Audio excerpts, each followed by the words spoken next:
Hello, in front of me I've got AUDI Q3. In this video I'll tell you how often to change oil. Factory guidance, typical for 2016 Audi models, are: first service 5,000 miles, 1 year. Thereafter, every 10,000 miles, 1 year, or per MMI service interval display. Some owners prefer 10K, 12 months for synthetic oils.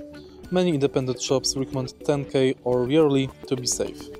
Always follow the service sticker and MMI reminders.